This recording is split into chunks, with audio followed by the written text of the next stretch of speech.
একটা কথা বলবো, দেখুন, সংসারটা যদি করতে মন না চায় তাহলে করবেন না, কোনো অসুবিধা নেই। কিন্তু একজনের সাথে ঘর করে তাকে কখনো ঠকাবেন না, এটা কিন্তু অত্যন্ত অন্যায় একটা কাজ। আপনার ওয়াইফ বা আপনার হাজব্যান্ড যেই হোক না কেন, তার সাথে আপনি আছেন, তার সাথে আপনি সংসার করছেন, কিন্তু তাকে আপনি ঠকাচ্ছেন দিনের পর দিন। এটা কখনো করবেন না, এটা খুব খারাপ একটা ব্যাপার। হতে পারে আপনি অর্থনৈতিক দিক থেকে তার সাথে ভালো নেই, হতে পারে তার সাথে আপনার মনের মিল হচ্ছে না, হতেই পারে তার সাথে আপনার বিভিন্ন দিকে ঠিকঠাকভাবে মনের মিল হচ্ছে না, কিন্তু তবুও আপনি তো তাকে বিয়ে করেছেন, সে কিন্তু আপনার ওয়াইফ বা সে আপনার হাজব্যান্ড। আপনি তাকে পছন্দ করে বিয়ে করেছেন, অবশ্যই তাকে আপনি ভালোবেসে বিয়ে করেছেন। এখনকার দিনে তো এরকম ব্যাপার নয় যে তাকে জোর করে আপনার ঘাড়ে কেউ চাপিয়ে দিয়েছে, তাই তো? যদি তাকে ভালো না লেগে থাকে তাহলে তাকে বলে দিন, তাকে পারলে ডিভোর্স দিয়ে দিন, তাও ভালো।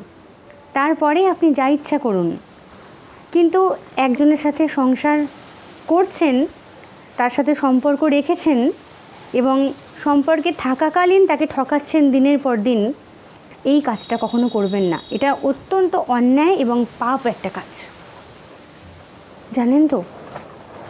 এই কাজের কোনো ক্ষমা হয় না। একজনের সাথে সম্পর্ক রেখে তাকে ঠকিয়ে বাইরে আরেকজনের সাথে সম্পর্ক করা, এটা অত্যন্ত পাপ একটা কাজ, অন্যায় একটা কাজ। যদি ভালো না লাগে তাকে বলে দিন, দেখো, তোমার সাথে আমি এই দিকে ঠিক নেই, তোমাকে আর আমার ভালো লাগে না, আমি তোমার সাথে থাকতে পারবো না, হয়ে গেল। কিন্তু তার সাথে আপনি আছেন, আপনি তার কাছে খাচ্ছেন, পড়ছেন, সবটা, কিন্তু বাইরে গিয়ে অন্য জায়গায় এই কাজটা কখনো করবেন না, এটা খুব খারাপ। ভগবান না ক্ষমা করে না, বুঝলেন তো? আসলেই তাই, ঈশ্বর কখনো ক্ষমা করবে না এই কাজগুলো করলে। তাই যদি আপনার সংসার করতে ভালো না লাগে, আপনি আপনার কাছের মানুষটার সাথে ক্লিয়ার হয়ে যান, তার সাথে সম্পর্কটা মিটমাট করে নিন, তারপর বাইরে গিয়ে আপনি যার সাথে ইচ্ছা তার সাথে সম্পর্ক করুন। কিন্তু ঘরের লোকটাকে আপনি ঠকাচ্ছেন দিনের পর দিন, এই কাজটা যেন না হয়।